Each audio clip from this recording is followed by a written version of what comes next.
रामायण के अनुसार जब हनुमान जी ने रावण की रसोई में प्रवेश किया, तब उनकी निगाह रावण की झूठी थाली पर पड़ी। यह दृश्य अकेले नहीं था, यह एक संकेत था जो हनुमान जी की समझ के अनुसार रावण की अंतिम घड़ी का प्रतीक था।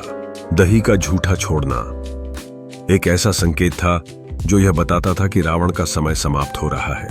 भारतीय परंपरा में झूठा भोजन छोड़ना केवल एक साधारण गलती नहीं होती, बल्कि यह एक बड़ा संकेत है कि व्यक्ति की आयु घट रही है।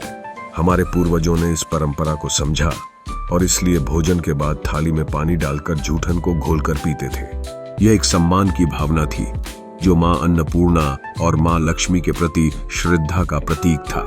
विद्वानों का मानना है कि झूठा भोजन छोड़ना इन माताओं का अपमान है और इससे व्यक्ति की आर्थिक स्थिति पर नकारात्मक प्रभाव पड़ सकता है।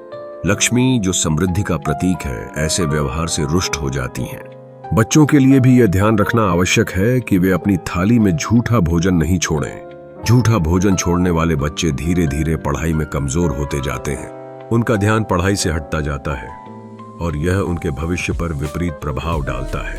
इसीलिए बच्चों को अपनी थाली में उतना ही लेना चाहिए जितना वे खा सकें। झूठा भोजन छोड़ने का एक और परिणाम शनि का प्रकोप हो सकता है, जो कि जीवन में बाधाएं उत्पन्न कर सकता है।